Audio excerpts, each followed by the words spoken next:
এদিকে বন্ধু শিপন ঈদ করাচ্ছে, সবচেয়ে মজার কাহিনী হচ্ছে আগে জানলে কখনো আমি ট্যুরের নাম নিতাম না। হয়তো আপনারা বলতেছেন ও কি আবোল তাবোল বলতেছে। সত্যি বলতে আমরা ঈদের পরপরই একটা ট্যুরের জন্য উদ্দেশ্যে বের হয়েছিলাম। তারপর আমাদের সাথে যাওয়া হলো, সাথেই থাকুন। আমরা সিলেট যাওয়ার জন্য সবাই সকালে রেডি হয়ে নিচ্ছি। ঘুম থেকে ওঠার পর আমি আমার ব্যাগটা গুছিয়ে নিচ্ছি এবং সাথে আমার বন্ধু তাইবুর দেখে আমার সাথে হেল্প করতেছে। এদিকে সবাই রেডি হয়ে তারপর আমরা বের হয়ে গেলাম সিলেটের উদ্দেশ্যে। সবাই আমরা বাসা থেকে বের হয়ে নিচ্ছি আর সবাই দেখেন কি ব্যবসা নিচ্ছে। আমিও অনেক এক্সাইটেড দেখার জন্য। সবাই রেডি হয়ে আমরা যাচ্ছি বাইপাস রোডে। সো সবাই বলতেছে একটু ভিডিও করি, তারপর আমরা একটু ভিডিও করলাম। সো আমরা রাস্তার মধ্যে এসে গাড়ির জন্য অপেক্ষা করতেছি। অনেকক্ষণ অপেক্ষা করার পর গাড়ি চলে আসলো ফাইনালি। বন্ধু অলি বলতেছে এদিকে আসে বন্ধু। তারপর আমরা সবাই গেলাম গাড়িতে ব্যাগ টেক রাখতেছি আর সবাই গাড়িতে উঠে পড়েছে, আমিও উঠলাম। তারপর গাড়ি ছেড়ে দিল। আর সত্যি বলতে তখন টাইম হচ্ছে সকাল 6টা। আর গাড়িতে উঠেই প্রথমে আমার বন্ধু অনেক নাচানাচি শুরু করে দিয়েছে। সে কখন যাবে পৌঁছাবে তার খুব তাড়াহুড়াই যেন শেষ নেই। আর সেদিন সকালটা ছিল একটু আকাশটা মেঘালো, হালকা হালকা বৃষ্টি পড়তেছে। তো আমরা যাচ্ছি। আসলে প্রকৃতিগুলো অনেক সুন্দর ছিল। আসলে এমন প্রকৃতি মানে বৃষ্টি দিনে দেখা যায়। সবাই বলতেছিল যে একটা গান ছাড়ো, আমরা এই বৃষ্টির দিনে একটা গান শুনি, অনেক ভালো লাগবে। তখন আমরা একটা গান ছাড়লাম। আমরা আমাদের গন্তব্যস্থানে পৌঁছানোর আগ পর্যন্ত আপনারা আমাদের পাশেই থাকুন এবং ব্লগটি উপভোগ করুন। কিছুক্ষণ যেতে না যেতে শুরু হয়ে গেলো আসল কাহিনী। আসলে আমরা প্রথমে যেতে চাইছিলাম সিলেট বিছনাকান্দি। সবাই বলছিল এই জায়গাটা নাকি অনেক সুন্দর। রাস্তার অবস্থা যে এত খারাপ হবে আমরা আগে ভাবিনি। তারপর আর কি করার, আমরা সামনে অগ্রসর হচ্ছি। আর সামনে অনেকগুলো গাড়ি ছিল, আমরা এখানে গাড়ি স্টপ করে আমরা এখানে দাঁড়িয়েছিলাম। আর একজন ড্রাইভার আসছে, সিএনজি ড্রাইভার, ওনার সাথে আমরা কথা বলতেছি। আর গাড়িটা যাওয়ার পর আমরা আবার সরলাম। সামনে দেখা যাচ্ছে কাদা। সো কাদাতে যাওয়ার পর আমরা কি আর করবো, উপরে দিক দিয়ে যাওয়া যাচ্ছিল না। এদিকে আসতেই শুরু হয়ে গেলো আমাদের বিপদ। গাড়ি এদিকে আর আসছিল না। তখন আমরা গাড়ি থেকে নেমে আমরা ওই পাশ দেখছিলাম কীভাবে গাড়িটা আনা যায়। হচ্ছে অনেক কি গর্ত, যার কারণে আমাদের গাড়িটা আবার পিছাইতে হয়েছে। আর সো আর কি করার, আমরা আবার গাড়ি পিছিয়ে আবার নিয়ে আসলাম। গাড়ি যাচ্ছিল না। তারপরে এদিকে শিপন আর ওই আমাদের সানি ভাই, উনি আমাদেরকে একটু হেল্প করতেছেন। এই সামনে ইট দিয়ে দিচ্ছে যেন আমাদের গাড়িটা সুন্দরভাবে এই রাস্তা দিয়ে যায়। কি আর করার, কষ্ট মষ্ট করে আমরা কোনোভাবে দেখা যায় কি করা যায়, আমরা রওনা দিলাম।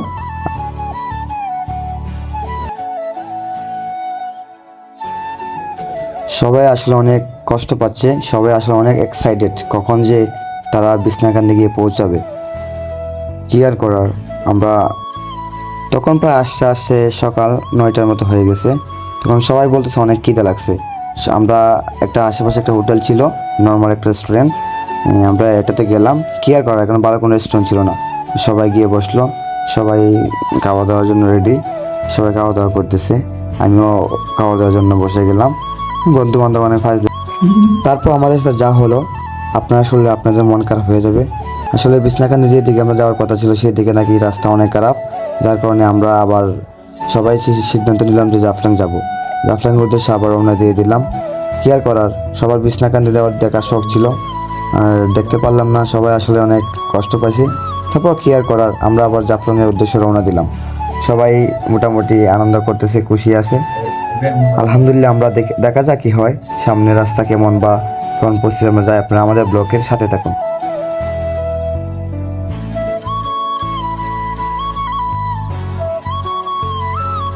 আর সত্যি বলতে আমাদের বন্ধু তাইবুর, সে আসলে বলতেছে, আমাদের বোঝাচ্ছে যে কীভাবে গেলে ভালো হবে, বা আমরা তো অনেক দূর থেকে এসেছি, কী আর করার, আমরা যেন কেউ কষ্ট না পাই, সুন্দরভাবে আমরা যেন যাই। আর সবাই মনটা আসলে খারাপ হয়ে গেছিলো। আসলে সত্যি বলতে এদিকের ভিউগুলো অত্যন্ত সুন্দর ছিল, যা বলার মতো নয়। এই সিলেটে যারা আসছেন তারা অবশ্যই বলতে পারবেন যে সিলেটের ভিউগুলো কেমন। আমরা সামনের দিকে যতই অগ্রসর হচ্ছি ততই আমরা মুগ্ধ হচ্ছি। আর অবশ্যই আমরা প্রায় জাফলংয়ের কাছাকাছি চলে এসেছি। সবাই অনেক এক্সাইটেড কখন যে গাড়ি থেকে নামবে, তারপর এই আমাদের পাহাড়ের যে দৃশ্যগুলো ওই অনুভব করবে। আলহামদুলিল্লাহ, অবশ্যই আমরা জাফলং এসে পৌঁছালাম। আমরা গাড়ি থেকে নামতেছি, সবাই আমরা গাড়ি থেকে নামতেছি। আসলে সত্যি বলতে অনেকক্ষণ জার্নি করার পর এই জাফলং আসার পৌঁছানোর যে অনুভূতিটা আসলে প্রকাশ করার মতন অত্যন্ত সুন্দর ছিল। তো বন্ধু তারেক বলতেছে, বন্ধু কোন দিকে গেলে ভালো হয়, চল। সে আমার সাথে আসতেছে আর সবাই ব্যাগ টেক গুছিয়ে আসলে পাহাড়ের দিকে অগ্রসর হচ্ছে জাফলংয়ের সৌন্দর্য উপভোগ করার জন্য। ফাইনালি অবশেষে আমরা এসে পৌঁছালাম। নেটওয়ার্কের বাইরে অনেক ভালো লাগছে, অনেক সুন্দর অনুভূতি, যা বলে বোঝানোর মতো না। এই যে ফুলাপানগুলা, হ্যাঁ আমি প্রথমে একটা ইন্ট্রো নিয়ে নিলাম, বাপসাপ নিচ্ছি, আর সামনে অগ্রসর হতে গিয়ে দেখি কিছু টিকটকার চাপড়ি বললে আসলে মানুষের মন খারাপ হয়ে যাবে। আসলে আমি ওদেরকে নিয়ে আসলে মজা করছিলাম, ট্রল করছিলাম। আসলে কি মানুষ কীভাবে পারে এসব পাবলিক প্লেস এভাবে নাচানাচি করতে, আসলে বলার মতো না। কীভাবে মানুষ এরকম পাবলিক প্লেসে এতগুলো মানুষের সামনে নাচানাচি করতে পারে। জাফলংয়ের পাথরগুলো ছিল অত্যন্ত সুন্দর, মন চাইলে পাথরগুলো সবগুলো আমার বাড়িতে নিয়ে আসে, আসলে অত্যন্ত সুন্দর ছিল। দেখুন জাফলংয়ের অত্যন্ত সুন্দর দৃশ্য, আসলে দেখার মতো। এত মুগ্ধকর দৃশ্য আমার মনে হয় না আমি কখনো দেখেছি। আসলে কি বলবো, বলার মতো ভাষা নেই। আমার অনুভূতিটা বলার মতো ভাষা নেই। আপনারা দেখতেছেন, যারা আসলে এখানে আসছে তারাই বলতে পারবে এখানে আসার অনুভূতিটা কেমন। অত্যন্ত সুন্দর ছিল জায়গাটা। চারিদিকে পাহাড়ে, ওই পাশে হচ্ছে ইন্ডিয়া আর ওইদিকে হচ্ছে বাংলাদেশ। আমরা হচ্ছে বাংলাদেশ। আমরা প্রায় 5 ঘন্টার মতো এখানে সময় দিয়েছি। আমরা আসলে এখন চলে যাব গোসল টোসল করে। আসলে গোসলের ভিডিওটা দেখাতে পারছি না, এই আমার ক্যামেরাতে সমস্যা হওয়ার কারণে। সবাই মন খারাপ করে, দেখা যাচ্ছে সবার মন খারাপ হয়ে গেছে যাওয়ার সময়। সবাই ব্যাগ ট্যাগ গুছিয়ে গাড়িতে ওঠার জন্য সবাই রেডি হয়ে নিচ্ছে। আমাদের গাড়ি অবশ্যই ছেড়ে দিল। আমাদের আসলে জার্নিটা অত্যন্ত সুন্দর ছিল এবং সুন্দর মুহূর্ত আমরা কাটাইছি। আর সিলেটের দৃশ্যগুলো আসলে অসাধারণ, যা বলার মতো, আসলে ভাষায় প্রকাশ করার মতো না। আপনারা আমার ব্লগে থাকুন এবং এই সামনে যে দৃশ্যগুলো আসলে দেখুন কত সুন্দর। সো সবাই আমার ফেসবুক পেজটি ফলো করে দিবেন। আমার ফেসবুক পেজের নাম হচ্ছে ক্রিয়েটিভ মাস্টার 10। সবাইকে আমার ফেসবুক পেজটি ফলো করার জন্য সবার কাছে অনুরোধ রইল। এবং যারা যারা আমার এই ইউটিউব চ্যানেল পাননি, অবশ্যই আমি সামনের ভিডিওতে আমার ইউটিউব চ্যানেলের নাম বলে দেবো সবাইকে, ইনশাআল্লাহ। আর সবাই আমাদের সাথে থাকবেন এবং আমাদের পাশে থাকবেন। সবাই আমাদের দোয়া করবেন। সবাই ভালো থাকবেন। আল্লাহ হাফেজ। আসসালামু আলাইকুম।